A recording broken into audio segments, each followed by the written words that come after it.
Bismillahirrahmanirrahim. Assalamualaikum warahmatullahi wabarakatuh. Alhamdulillahi rabbil alamin. Wassalatu wassalamu ala asyrafil anbiya'i wal mursalin. Wa ala alihi wa sahbihi wa man tabi'ahum bi ihsanin ila yaumiddin. Amma ba'd. Ikhwatal Islam, a'azzakumullah. Para peserta kajian akidah yang senantiasa dirahmati Allah. Pertama-tama kita senantiasa memuji Allah Subhanahu wa taala dan bersyukur kepadanya atas segala limpahan rahmat dan hidayahnya sehingga kita dapat bertemu kembali di ruang Zoom ini dalam program pengkajian akidah.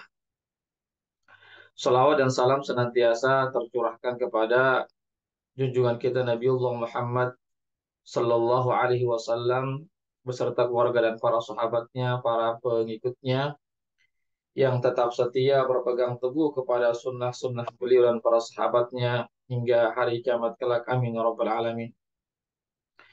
Ikhwatal Islam, a'azzakumullah. Insyaallah pada pagi hari ini kita melanjutkan kajian akidah kita dari kitab Al-Qaulul Mufid bi Syarhi Kitab Tauhid, yaitu kitab yang ditulis oleh Syekh Muhammad bin Saleh Al-Utsaimin yang merupakan kitab syarah atas kitab At-Tauhid yang ditulis oleh Syekh Muhammad bin Abdul Wahhab rahimahullahu taala.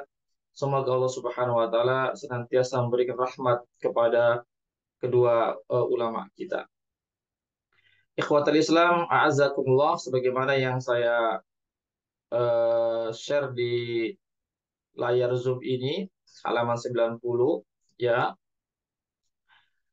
yaitu kita masih membahas satu bab ya, yang ini lanjutan ya, lanjutan dari pembahasan pekan lalu, yaitu bab tentang man haqqaqat tauhida dakhala jannata bighairi hisab.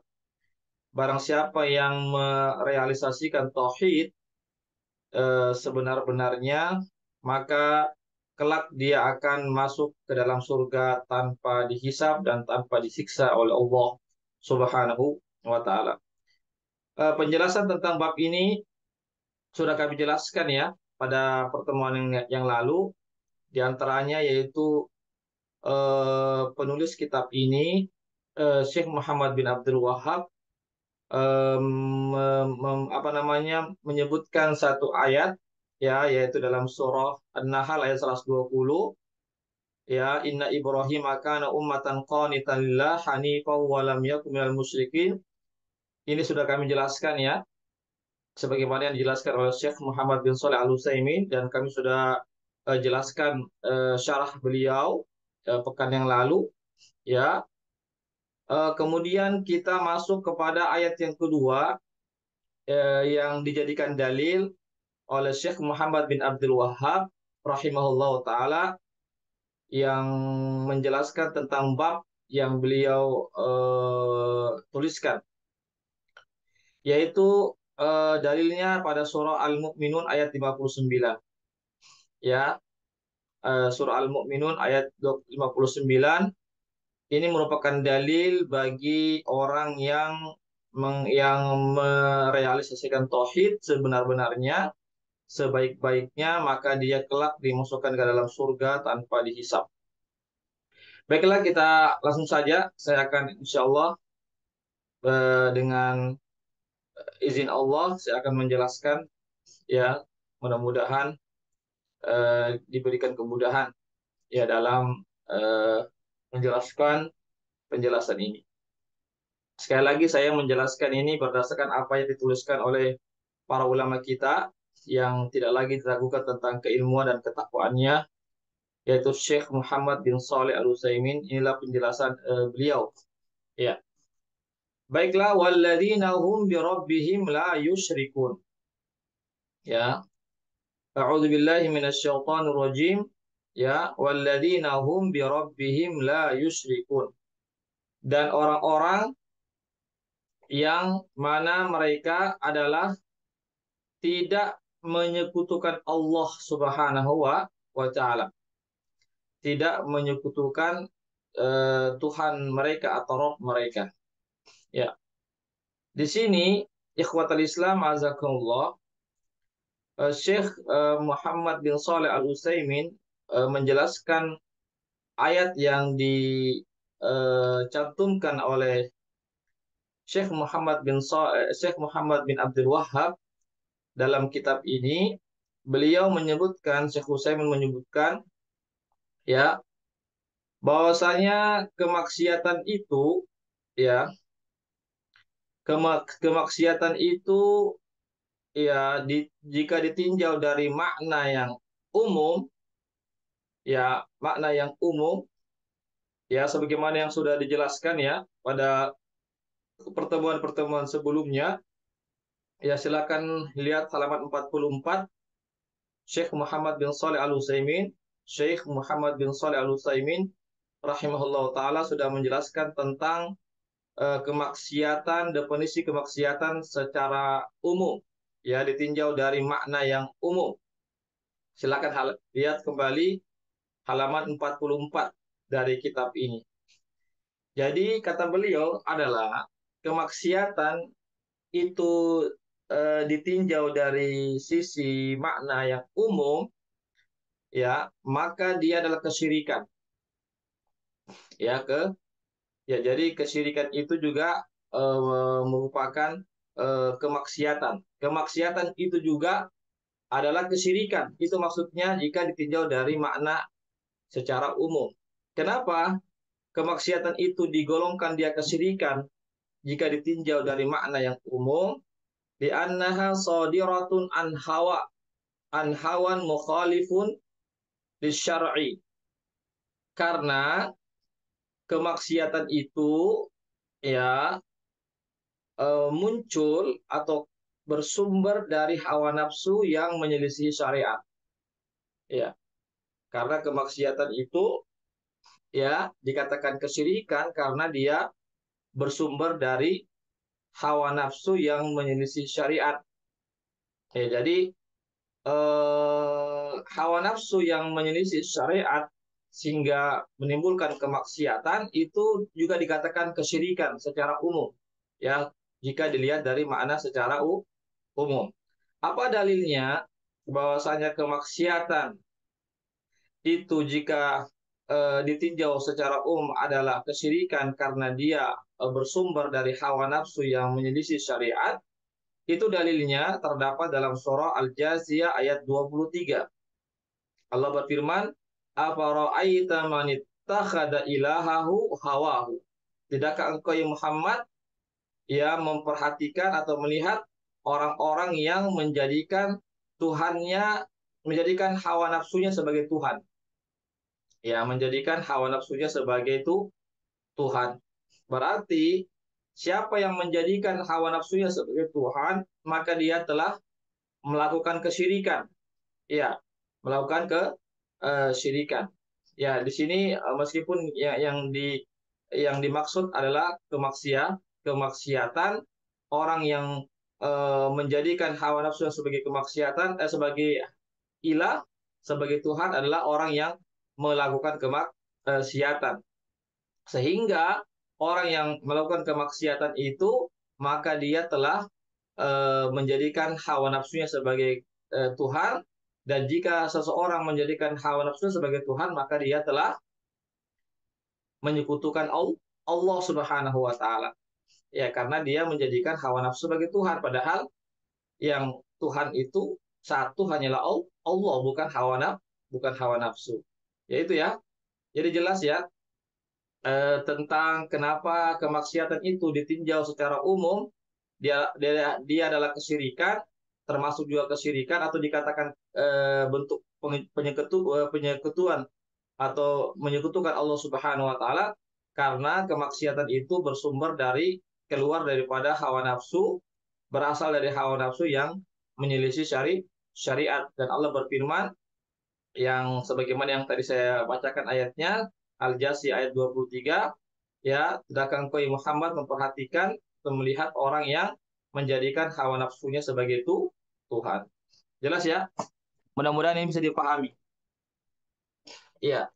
Kemudian, adapun kemaksiatan jika ditinjau dari makna secara khusus, ya makna ya secara khusus ya bukan secara umum, maka para ulama membagi menjadi dua. Ya, maka kemaksiatan ini yang ditinjau dari secara umum dari makna yang khusus, ya maka itu ulama membagi menjadi dua bagian.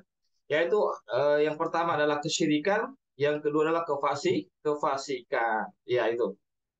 Ya jadi kemaksiatan itu ada yang berupa kesyirikan, ada berupa kefasikan. Ini kalau ditinjau dari makna secara khusus ya, bukan secara umum ya, bukan secara umum. Kalau secara umum kemaksiatan itu adalah kesyirikan. Artinya semua kemaksiatan adalah kesyirikan. Yaitu kalau semua kemaksiatan adalah kesyirikan atau syirik itu secara umum. Ya, ditinjau dari mana secara umum. Tapi kalau ditinjau dari mana khusus, maka kemaksiatan ada dua. Ada yang syirik, ada yang bukan syirik. Yaitu kefasikan itu yang dikatakan bukan syirik. Jelas ya? Nah, sedangkan ayat ini, ayat yang Syekh Muhammad bin Abdul Wahab mencantumkan dalam bab ini, walladzina hum birabbihim la yusyrikun, surah Al-Mu'minun ayat 59, maka kata Syekh Muhammad bin Shalih Al-Utsaimin yang menjelaskan kitab tauhid ini, yang dimaksud la yusyrikun yuradu bihi asyirku bil ma'nal a'am. Ya, yang dimaksud adalah kesyirikan ya yang dimaksud adalah kesyirikan dengan makna yang umum ya, kesyirikan dengan makna yang umum ya, itu yang dimaksud. Kalau kesyirikan yang dimaksud di sini adalah makna yang umum, berarti adalah semua bentuk kemaksiatan ya. Jadi la yusyrikun artinya adalah mereka tidak melakukan kemaksiatan ya, tidak melakukan kemaksiatan terhadap Rob mereka, terhadap Tuhan mereka. Ya, kenapa demikian? Ittahqiqut tauhid la yakunu illa bijtinabi syirk. Ya, ya. Karena mewujudkan tauhid itu tidak akan terwujud melainkan dengan meninggalkan kesyirikan. Ya, ya. Karena tidak mungkin tauhid itu terwujud melainkan dengan meninggalkan kesyirikan. Ya, kesyirikan. Ya, ikhwatal Islam azakumullah. Ya, ini ikhwatal Islam azakumullah, sekali lagi yang dimaksud sini la yusyrikun ya, yaitu artinya makna secara umum. Ya, secara umum ya, secara umum ya, karena tidak mungkin seseorang itu ya dikatakan dia mewujudkan tauhid kalau tidak meninggalkan kesyirikan. Ya, walakin laisa ma'na hada alla taqa minhum al-ma'asi. Tapi bukan berarti bahwasanya seseorang itu tidak terjatuh daripada kemaksiatan. Ya, ya, itu maksudnya bukan berarti seseorang itu terlepas diri daripada kemaksiatan. Ya, ya, terlepas daripada perbuatan dosa. Ya pasti manusia itu pasti berbuat dosa. Ya, di sini disebutkan ya anna kulla ibni adam khata wa laysa bima'sum walakin idza asaw fa innahum yatubun wa la yastamirruna 'alaiha. Ya, begitu ya. Karena semua anak cucu Adam itu pasti bersalah, tidak ada yang maksum. Akan tetapi jika mereka bermaksiat, melakukan dosa, maka mereka segera bertobat kepada Allah dan mereka tidak terus-menerus melakukan kemaksiatan tersebut. Ya, ikhwatal Islam azakumullah. Ya, jadi sekali lagi di sini ya menunjukkan bahwasanya orang yang eh,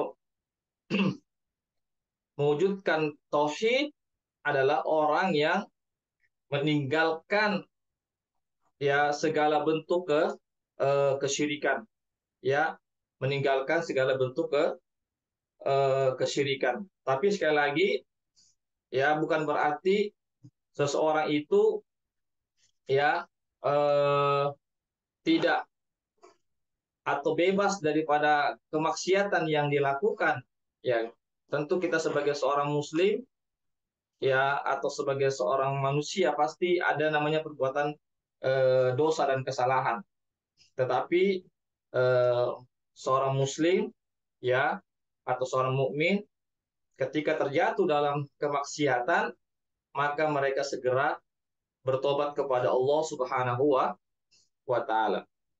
Ikhwatal Islam azakumullah, sebagaimana firman Allah Subhanahu wa taala, walladzina idza fa'alu fahishatan aw zalamu anfusahum dzakarullaha fastaghfiru lidzunubihim wa may yaghfiru dzunuba illallah wa lam yusirru ala ma fa'alu wa hum ya'lamun.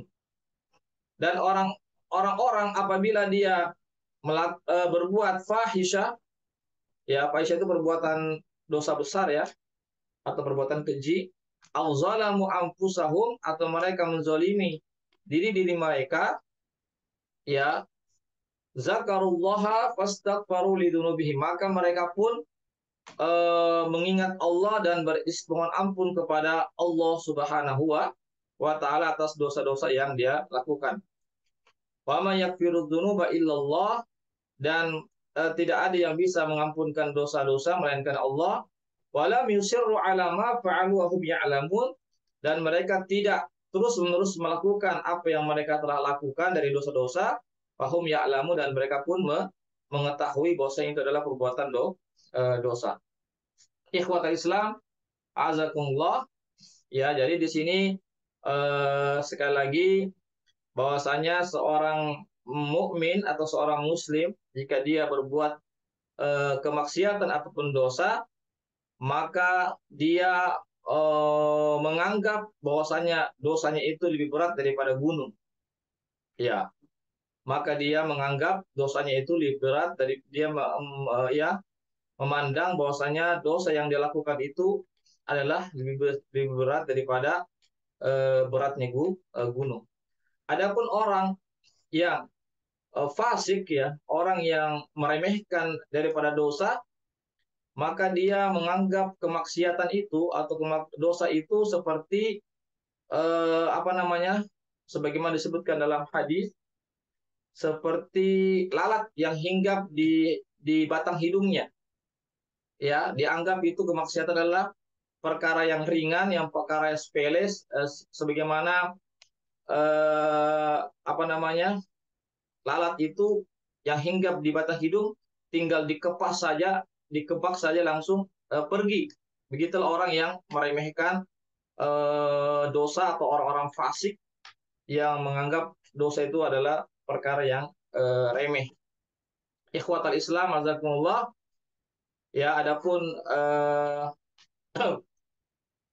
seorang muslim ya yang hatinya itu hidup, ya yang hatinya itu penuh keimanan, ya seandainya dia terjatuh dalam kemaksiatan, maka dia segera bertobat kepada Allah Subhanahu wa taala. Ini ikhwatul Islam azakumullah.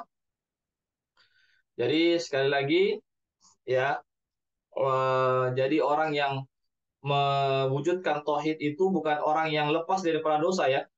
Sekali lagi, orang yang mewujudkan tauhid itu bukan orang yang lepas daripada dosa. Ya, tetapi adalah tatkala dia terjatuh daripada kemaksiatan dan segera dia bertobat kepada Allah Subhanahu wa taala. Dan dia menyesali atas apa yang dia lakukan dan segera dia memperbaiki dirinya. Baik, kemudian kita lanjutkan di sini Syekh Muhammad bin Abdul Wahab apa namanya membawakan lagi satu hadis dari Rasulullah Shallallahu Alaihi Wasallam, ya, yaitu bunyinya an Husain ibn Abdurrahman qala kuntu inda Sa'id bin Jubair faqala ayyukum ra'al kawkab alladhi inqadda al-barihah faqultu ana thumma qultu amma inni lam akun fi salatin walakinni ludiktu qala fama sana'ta qultu irtaqaitu qala fama hamalaka ala dhalik qultu hadithun haddasanahu asy-Sya'bi qala wa ma haddatsakum qult haddatsana an Buraidah ibn al-Qusayb annahu qala la ruqyata illa min 'ainin aw humatin qala qad ahsana man intaha ila ma sami' walakin haddatsa Ibnu Abbas an Nabi sallallahu alaihi wasallam annahu qala uridat 'alayya al-umam wa ra'aytu an-nabiyya wa ma'ahu ar-rahab wan nabiyyu ma'ahu ar-rajul wa rajulan wan nabiyyu wa laysa ma'ahu ahadun itrufi'a ili sawadun azim fazanantu annahu ummati faqila li hada Musa wa qaumuh wa nadartu fa idza sawadun azim faqila li hadi ummatu wa ma'hum sab'una alfan yadkhulul jannata bighairi hisab wala adab thumma nahadha fadakhala manzilahu faqada an-nasu fi ulaika faqala ba'dhum fala'allahum alladhina sahibu Rasulullah sallallahu alaihi wasallam wa qala ba'dhum fala'allahum الذين ولدوا في الإسلام فلم يشركوا بالله شيئا وذكروا أشياء فخرج عليهم رسول الله صلى الله عليه وسلم فأخبروه فقال هم الذين لا يسترقون يا ولا يكتوون ولا يتطيرون وعلى ربهم يتوكلون يا فقام أكاش بن محصان فقال أدعو الله أن يجعلني منهم فقال أنت منهم ثم قال رجل آخر فقال ادعو الله أن يجعلني منهم فقال سبقك بها أكاشة رواه البخاري wa Muslim. Ini hadis yang cukup panjang ya, hadis riwayat Bukhari dan Muslim. Baik, saya akan jelaskan ini ikhwatul Islam azakumullah ya, tentang isi daripada hadis ini. Ini hadis ini penting sekali ya, kita ketahui ya. Ya, saya akan jelaskan ini. Saya menjelaskan sebagaimana yang dijelaskan oleh Syekh Muhammad bin Shalih Al-Utsaimin dalam kitabnya. Saya hanya menyampaikan saja apa yang beliau tuliskan dalam kitabnya ini terkait penjelasan hadis yang dibawakan oleh Syekh Muhammad bin Abdul Wahhab rahimahullahu taala. Ya. Dari ini hadis diriwayatkan oleh oleh seorang tabi'in. Tabi'in itu adalah muridnya para sahabat Rasulullah sallallahu alaihi wasallam yang hidup bersama dengan para sahabat Rasulullah sallallahu alaihi wasallam. Husain bin Abdurrahman adalah tabi'in, begitu juga Sa'id bin Jubair adalah tabi'in. Dua-duanya adalah tabi'in. Jadi Husain ini pernah berkata, an Husain ibni Abdurrahman.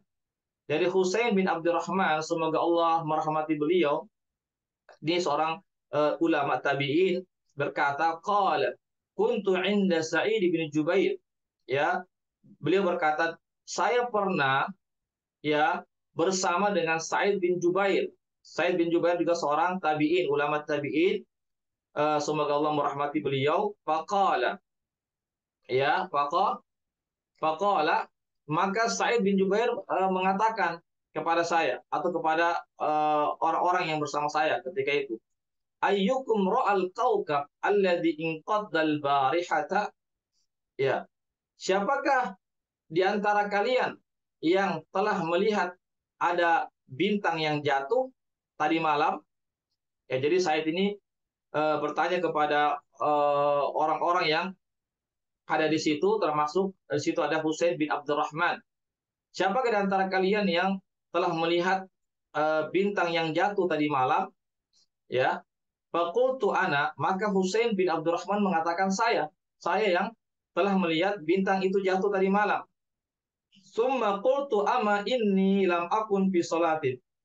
Adapun saya maka saya tidak melaksanakan sholat pada malam itu. Ya, saya tidak melaksanakan sholat pada malam itu.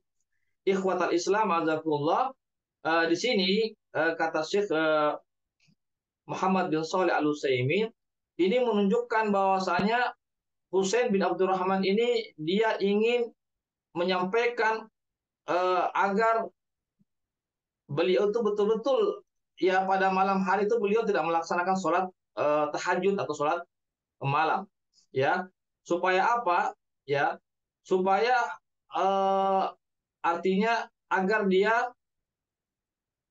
tidak dianggap apa namanya tidak sampai timbul riak dalam dirinya, ya, karena kalau kalau beliau tidak mengatakan adapun saya tidak sholat, seandainya beliau tidak mengatakan demikian, nanti jangan sampai ada timbul riak dalam dirinya bahwasanya dia ingin apa ya, ingin pamer gitu ya, ingin pamer bahwasanya dia juga sholat pada malam tersebut, padahal dia tidak sholat. Oleh karena itu dia langsung menyampaikan, adapun saya pada saat itu tidak melaksanakan sholat, ya, ikhwatal Islam, azakumullah, ya. Ini kita lihat ya bagaimana Husain ya bin Abdurrahman betul-betul ingin menghilangkan dalam dirinya sifat ria, ya, makanya beliau pun mengatakan ya saya tidak melaksanakan sholat pada malam tersebut. Walakinni ludiktu, akan tetapi saya disengat oleh binatang berbisa sejenis kalajengking. Ya, jadi Husain bin Abdurrahman itu tidak sholat pada malam itu karena dia disengat oleh binatang berbisa ya seperti kalajengking. Qala fama sona'ta, maka Sa'id bin Jubair ini mengatakan kepadanya, apa yang kamu lakukan pada saat itu tatkala terkena sengatan binatang berbisa? Irtaqaitu, saya pun meruqyah, ya, saya pun meruqyah sengatan tersebut. Ya, sengatan tersebut. Ya, di sini luar biasa ya. Jadi eh, kalau kita misalnya terkena sengatan binatang yang berbisa seperti kalajengking atau ular atau yang semisalnya, maka itu segera diruqyah. Ya, ruqyah itu adalah membacakan ayat-ayat Al-Qur'an ataupun doa-doa yang Nabi ajarkan. Ya. Kemudian Sa'id bin Jubair mengatakan, "Fama hamalaka ala dzalik?"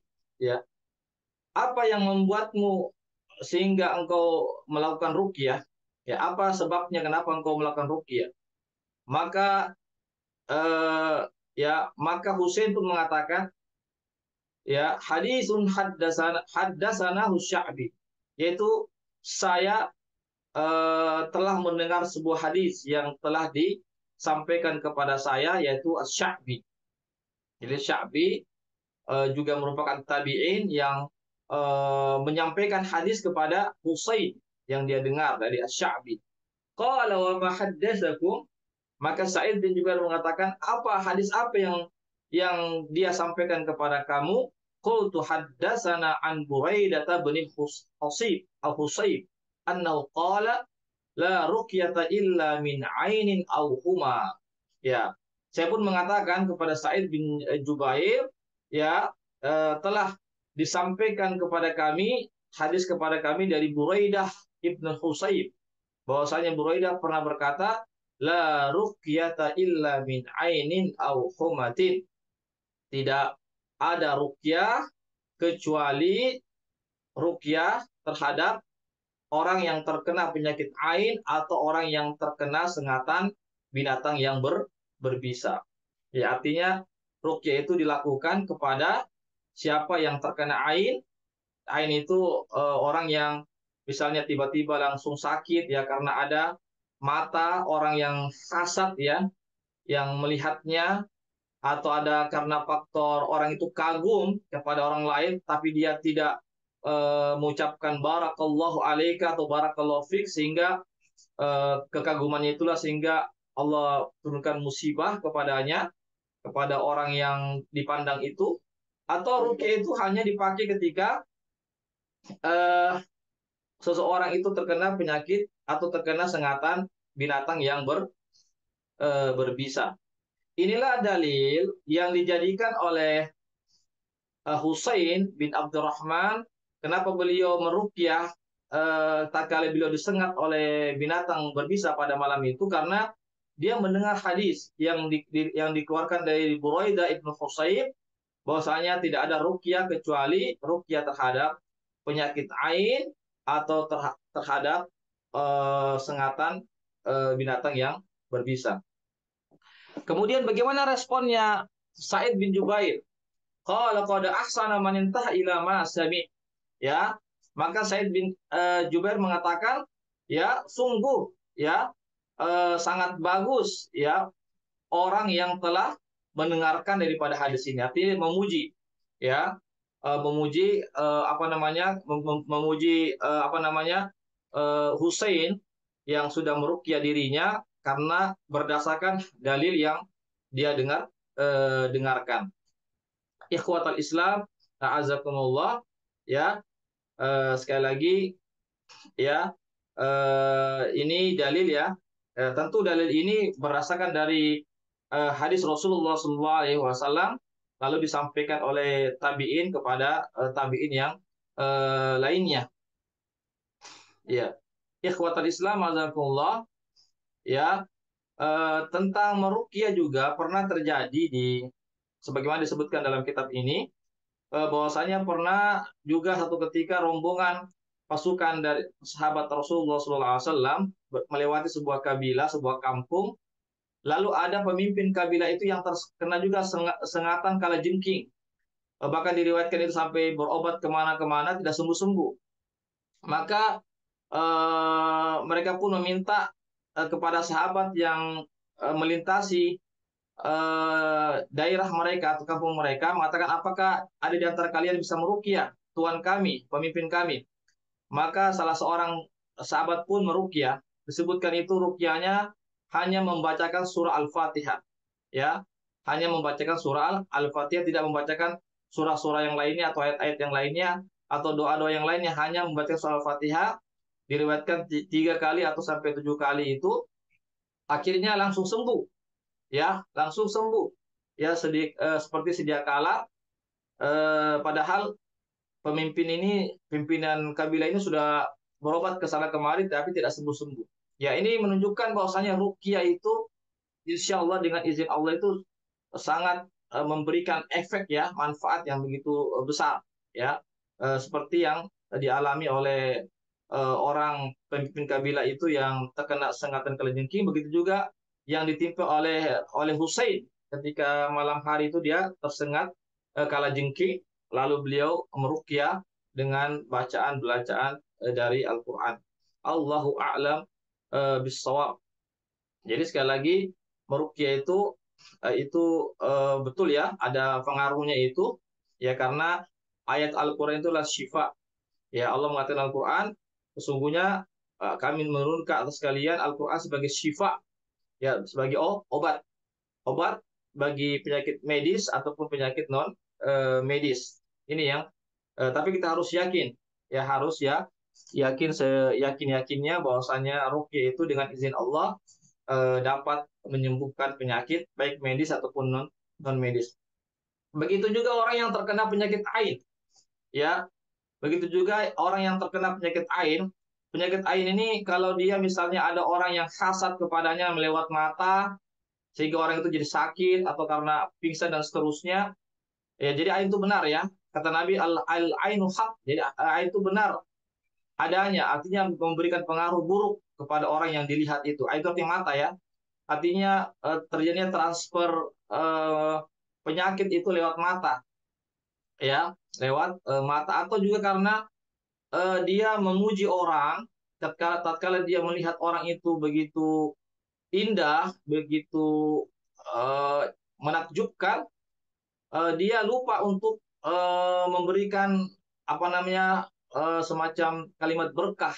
Ya, ini pernah terjadi juga di zaman Nabi ya. Ada orang yang seorang laki-laki yang ketika itu setelah dia keluar dari kamar mandi ya, akhirnya badannya bersih, kemudian rambutnya mengkilap. Begitu akhirnya dipuji oleh sahabatnya dengan pujian-pujian yang terlalu berlebih pujiannya dan tidak memuji Allah, tidak apa namanya, mendoakan keberkahan kepada orang tersebut. Akhirnya apa? Orang yang dipuji itu pingsan seketika. pingsan seketika itu. Ya, maka dilaporkanlah kepada Nabi, maka Nabi mengatakan siapa orang ini yang memujinya dengan pujian-pujian yang tidak eh, memuji Allah Subhanahu wa taala. Maka disampaikanlah kepada Nabi bahwasanya si fulan. Akhirnya Nabi panggil itu, ya. Nabi panggil eh, sahabat tersebut mengatakan, "Apakah kamu ingin membunuh saudaramu sendiri dengan pujianmu itu tanpa memuji Allah Subhanahu wa taala atau tanpa mendoakan keberkahan kepadanya?" Iya, kata Nabi, jika engkau melihat sesuatu yang engkau takjub, kagum, maka ucapkanlah barakallahu fiik atau barakallahu alaik. Ya, semoga Allah memberikan keberkahan kepada kamu. Itu jadi intinya kalau kita ingin artinya kalau kita takjub kepada sesuatu, ya apakah kepada sesuatu yang kita lihat, ya, lihat apa saja, apakah manusia atau barang-barang atau apa saja, maka kita ucapkan barakallahu fik atau barakallahu fi. Ya, semoga Allah memberikan keberkahan kepadamu atau semoga Allah memberikan keberkahan kepadanya. Ya, supaya tidak intali, supaya tidak terjadi musibah yang menimpa orang tersebut. Ya, tetap kita puji Allah Subhanahu wa taala karena yang memberikan keindahan itu Allah Subhanahu wa taala. Jadi kita puji Allah, selain kita mendoakan agar Allah memberikan keberkahan kepada orang tersebut, bukan musibah, ya. Ini yang harus kita pahami bersama, ya. Jadi kalau kita ingin memuji, apakah memuji anak-anak kecil misalnya, anak-anak bayi, ya, kita puji dengan kata barakallahu fi, ya, barakallahu fi ya walad, ya, wah, semoga Allah memberikan keberkahan Allah kepadamu wahai anak kecil dan seterusnya. Itu untuk menghindari jangan sampai terjadi kena penyakit aid. Itu bisa saja karena tiba-tiba anak itu langsung sakit atau pingsan dan sebagaimana yang terjadi di zaman Nabi. Ada yang sahabat yang tadi saya sampaikan itu langsung pingsan dia, tapi akhirnya sadar kembali setelah yang memuji itu Allah. Nabi suruh mandi, dia suruh mandi, ya. Setelah suruh mandi baru airnya itu disiramkan kepada orang yang apa namanya, disiramkan atau dimandikan kepada orang yang pingsan itu. Seketika itu bangun kembali orang yang pingsan itu diantara cara, ya. Dan cara kalau kita tahu ada orang yang pernah memujinya, namun tidak mendoakan keberkahan dan terjadi misalnya pingsan atau yang semisalnya atau sakit, kita bisa panggil orang itu yang memuji itu, lalu kita suruh dia mandi atau berwudhu misalnya, lalu bekas air wudhunya atau bekas air mandinya itu kita siramkan kepada orang yang terkena penyakit ain itu. Insya Allah dengan izin Allah akan segera sembuh. Allahu a'lam bissawab. Ikhwatal Islam azakumullah, ya. Kemudian saya lanjutkan, ya. Kemudian eh, siapa ini? Kemudian Said bin Jubair mengatakan, tetapi, ya, saya pernah mendengar hadis yang diriwayatkan oleh Ibnu Abbas, yang disampaikan oleh Ibnu Abbas. Ibnu Abbas adalah sahabat Nabi, ya, sahabat Nabi, juga sekaligus sepupu sekali Rasulullah SAW. Abdullah bin Abbas namanya. Abdullah bin Abbas pernah menyampaikan kepada kami dari yang berasal dari Nabi SAW, anna qala uridat alayya al-umamu fara'aitu an-nabiyya wa ma'ahu rahat wan nabi ma'ahu rajul wa rajulan wan nabi wa laysa ma'ahu ahad. Ya, Nabi bersabda bahwasanya pernah satu ketika saya diperlihatkan kepada saya di malam atau ketika saya bermimpi, saya diperlihatkan umat-umat sebelumnya di hadapanku. Saya pun melihat Nabi bersama dengan kumpulan daripada umatnya itu atau sekelompok umatnya itu, dan ada juga Nabi yang bersamanya itu satu atau dua orang pengikutnya, bahkan ada Nabi yang tidak ada pengikutnya, sendirian, dia datang sendirian. Ya, itulah nanti pada hari akhirat para nabi itu akan berdatangan semua dengan umatnya. Ada yang dengan jumlah yang banyak, ada yang sedikit, bahkan ada yang nabi cuma bersama satu orang saja pengikutnya, ada yang dua orang, bahkan ada nabi yang tidak ada satupun pengikutnya. Itulah kondisi nanti, keadaan nanti pada hari akhirat. Allah akan datangkan para nabi bersama dengan para pengikutnya. Itrufi ali sawadun azim, fazanantu annahum ummati. Namun tiba-tiba saya pun diperlihatkan satu kumpulan manusia yang sangat banyak, ya, kumpulan manusia yang sangat banyak, ya. Saya pun mengira itu umatku. Ya, saya pun mengira itu umatku. Faqila lihada Musa wa qaumuh. Maka dikatakan kepadaku, itulah Musa dan kaumnya. Itulah Musa dan kaumnya yang bersama Nabi Musa alaih salam. Fanazartu faida sawadun azim. Faqila li hadhi ummatuk. Kemudian saya pun melihat lagi ada kumpulan yang sangat besar, ya, rombongan yang sangat besar, yang sangat banyak. Maka dikatakan kepadaku, inilah umatmu. Inilah umatmu ya Rasulullah. Wa ma'ahum sab'una alfan yadkhuluna jannata bighairi hisab wal adab. Dan di antara mereka umatmu itu ada 70.000 orang yang masuk ke dalam surga tanpa dihisab dan tanpa diazab. Jadi di antara umat Nabi Muhammad SAW yang nanti datang pada hari kiamat itu ada 70.000 orang yang masuk ke dalam surga tanpa dihisab, tanpa diazab, langsung dimasukkan ke dalam surga Allah Subhanahu wa taala. Lalu Nabi pun sumana hadza pada khala manzilahu, kemudian Nabi pun berdiri, lalu Nabi masuk ke rumahnya. dan nasu fi dzalika. Maka orang-orang pun, para sahabat pun mereka memperbincangkan siapakah itu 70.000 orang itu yang masuk tanpa dihisap, Rasulullah tanpa dihisap. Ya, ada yang mengatakan, oh boleh jadi orang-orang yang bersama Rasulullah SAW dalam memperjuangkan agama, yaitu para sahabat Rasulullah SAW. Ada yang mengatakan, oh kemungkinan mereka adalah orang-orang yang dilahirkan dalam ketika dalam keadaan Islam, katanya dilahirkan dalam eh, dia masuk ke dalam Islam, ya, atau dilahirkan setelah dia Nabi dibangkitkan, ketika Nabi diangkat sebagai seorang Nabi dan Rasul, lalu dia masuk ke dalam Islam, ya, falam yusriku billahi syai'an, lalu mereka pun tidak menyekutukan Allah dengan sesuatu apapun. Artinya para sahabat ini pun mereka saling memperbincangkan siapakah mereka itu yang berapa, yang 70.000 itu masuk surga tanpa dihisap. Ada yang mengatakan ini, ada yang mengatakan itu, ciri-cirinya ini, ciri-cirinya itu. Lalu kemudian Nabi pun keluar kembali menemui mereka, ya. Maka Nabi pun menyampaikan eh, kepada mereka yang dimaksud, ya, yang dimaksud dengan orang-orang yang masuk ke dalam surga 70.000 itu udah masuk ke dalam surga tanpa dihisap adalah hum alladzina la yastarqun wala yaktawun wala yatatayyarun wa ala rabbihim yatawakkalun. Ini dia. Ya, ciri-cirinya adalah orang yang tidak minta untuk diruqyah. Ya, orang yang tidak minta untuk diruqyah. Artinya dia tidak meminta untuk diruqyah. Artinya ketika dia kena penyakit, dia hanya meruqyah dirinya sendiri. Dia hanya mengobati dirinya sendiri, tidak meminta orang lain untuk meruqyahnya.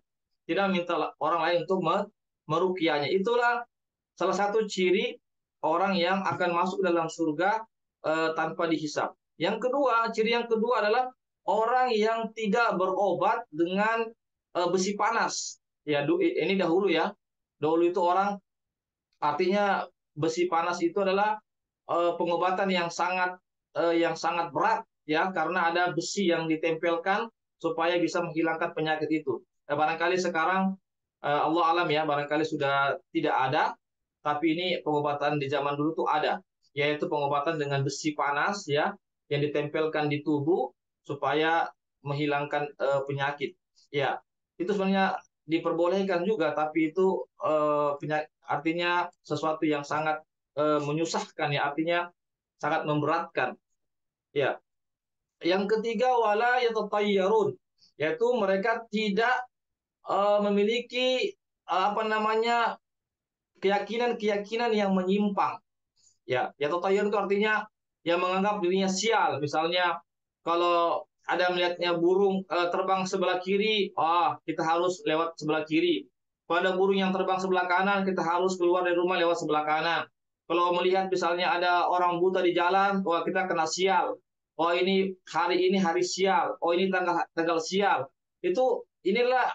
Inilah orang-orang yang, kalau ada orang-orang yang tidak berkeyakinan sedemikian, maka dia insya Allah akan dimasukkan ke dalam surga tanpa dihisab. Tapi kalau ada orang-orang yang berkeyakinan demikian dalam hidupnya, sedikit-sedikit sial karena melihat ini, karena ini yang tidak ada landasannya dari Al-Quran Sunnah, menganggap dirinya sial, ya sebagaimana orang-orang dahulu begitu ya. Orang-orang dahulu itu kalau mereka mau safar, itu mereka tuh biasa menerbangkan burung, ya diterbangkan burung. Kalau burungnya itu ke kiri, ya dianggap wah ini sial nanti dalam perjalanan, akhirnya mereka urungkan keberangkatannya. Tapi kalau burung itu terbang ke kanan, dianggap ini beruntung, ini baik, ini hari baik, safarnya akan baik, maka dia pun berangkat. Jadi semuanya tidak ada landasannya dari Al-Quran Al-Sunnah, bahkan dilarang karena ini masuk dalam bentuk kesyirikan. Ikhwatal Islam azakullah, itu ya. Kemudian wa ala rabbihim yatawakkalun, dan hanya kepada Tuhan mereka, kepada Allah sajalah mereka bertawakal. Ya, artinya segala musibah yang menimpa mereka, mereka obati dengan dirinya sendiri. Ya, bukan mereka bukan berobat yang membahayakan dirinya atau mengobati dengan obat yang sangat memberatkannya. Yang ketiga, mereka tidak menganggap dirinya sial karena melihat sesuatu atau karena terhadap waktu atau tempat. Ya, dia semuanya memasrahkan dirinya kepada Allah Subhanahu wa taala. Ya. Lalu Ukasha bin Mihsan, Ukasha ini seorang sahabat Nabi, pun berdiri dia. Dia mengatakan, "Ud'ullah an yaj'alani minhum ya Rasulullah." Berdoalah kamu kepada Allah agar saya termasuk dari golongan 70.000 itu yang masuk surga tanpa dihisab. Ya, jadi Ukasha ini minta agar Nabi mendoakannya agar dia termasuk golongan tersebut. Maka apa kata Nabi? Anta minhum. Ya, kamu termasuk golongan tersebut. Jadi Ukasha ini termasuk golongan yang akan masuk ke dalam surga kelak tanpa dihisab dan tanpa diazab. Karena Nabi mengatakan demikian, kamu termasuk golongan tersebut. Ya, Nabi tentu tidak mungkin berbohong dan Nabi itu menyampaikan sesuai dengan wahyu dari Allah Subhanahu wa taala. Lalu ada orang lain pun berdiri, ya. Faqala udullah an yaj'ala minhum ya Rasulullah, doakan juga saya agar saya juga termasuk golongan tersebut. Apa kata Nabi? Sabaqaka biha ukasyatu, engkamu telah didahului oleh Ukasya. Artinya Nabi tidak mendoakan orang tersebut karena sudah ada Ukasya yang mendahulunya. Artinya kalau Nabi juga mendoakan orang ini, khawatir yang lain juga akan ikut semua. Jangan sampai ada orang-orang yang tidak pantas didoakan. Artinya tidak pantas, tidak berhak untuk langsung itu, sehingga Nabi pun menutup pintu celah jangan sampai ada orang-orang yang tidak pantas masuk ke dalam golongan itu, sehingga Nabi pun tidak mendoakannya atau tidak menyatakan orang tersebut bagian daripada bagian tersebut. Artinya intinya yang mendapatkan rekomendasi atau yang mendapatkan persaksian hanya Ukasyah bin Mihsan saja. Yang lainnya tidak ada dalam kumpulan orang-orang pada saat itu. Allah a'lam bishawab. Ini hadis sahih yang diriwayatkan oleh Imam Al-Bukhari dan Muslim. Barangkali ini yang bisa kami sampaikan, ikhwatul Islam. Azakumullah, ya, terkait penjelasan tentang bab siapa yang mewujudkan tauhid sebenar-benarnya, maka dia akan dimasukkan ke dalam surga tanpa dihisab dan tanpa diazab. Ya, ada sekitar waktu 10 atau 8 menit ke depan.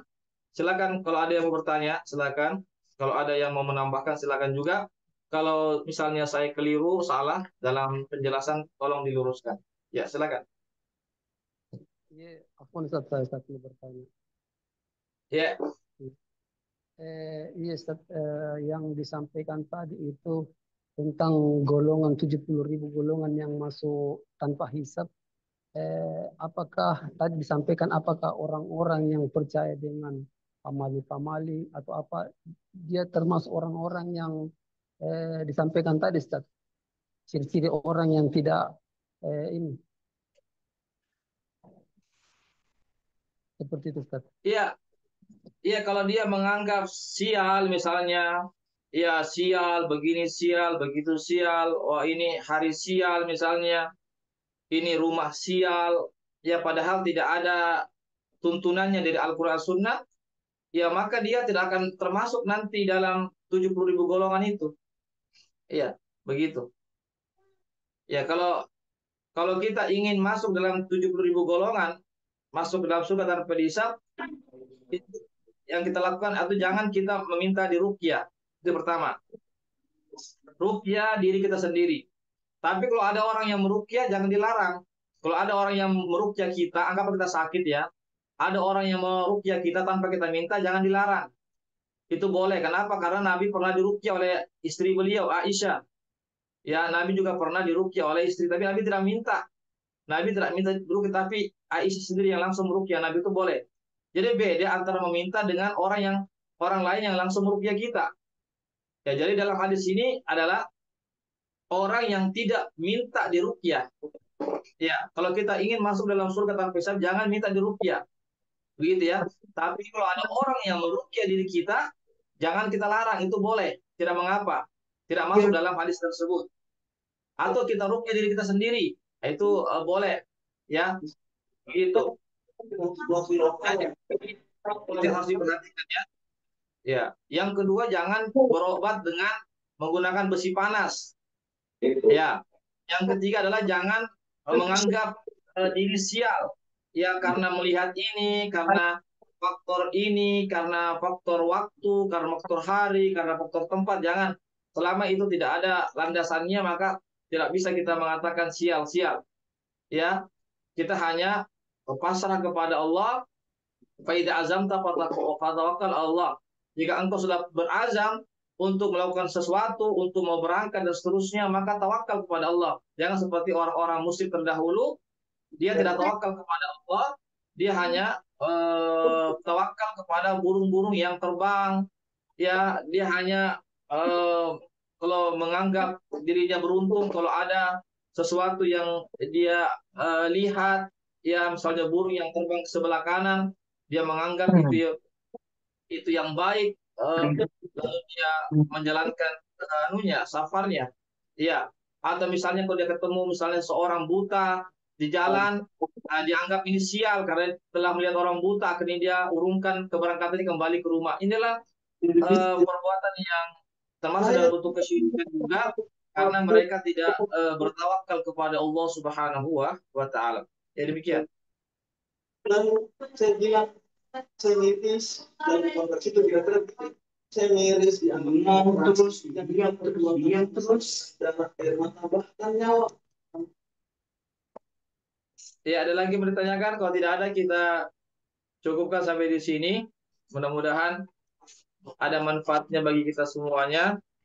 Ya, insya Allah kita bertemu pekan depan dalam kajian yang sama, yaitu kajian kami juga sampaikan bahwasanya sebentar malam kajian fikih, ya silakan yang punya kesempatan untuk bisa hadir di kajian fikih sebentar malam 9. Demikianlah para peserta sekalian, mohon maaf jika ada segala kekurangan dan kekhilafan. Yang benarnya datangnya dari Allah saja, yang khilaf, yang salah dari kami dan dari kekurangan ilmu kami. Saya mohon ampun kepada Allah dan saya mohon maaf kepada para peserta sekalian. Semoga Allah Subhanahu wa taala senantiasa memberikan keistiqomahan kepada kita untuk kita terus mempelajari agama Allah khususnya dalam masalah akidah ini. Barakallahu fikum, dan kami juga mengucapkan jazakumullah khairan kepada para donatur yang sudah berpartisipasi terlaksananya kegiatan kali ini. Semoga Allah SWT membalas segala kebaikannya dan memberikan pahala yang berlipat ganda. Amin ya rabbal alamin. Kami akhiri undur diri. Mohon maaf sekali lagi. Kami mohon maaf atas segala kekurangan-kekurangan yang ada dalam kegiatan kali ini. Baiklah, kami akhiri dengan membaca doa penutup majelis. Subhanakallahumma bihamdik. Ini ada rekamannya ya. Insyaallah saya akan kirimkan rekamannya. Silakan kalau mau diulang-ulang lagi didengar, silahkan. Kalau ada yang mau men-share juga boleh. Barakallahu fikum. Subhanakallahumma bihamdik.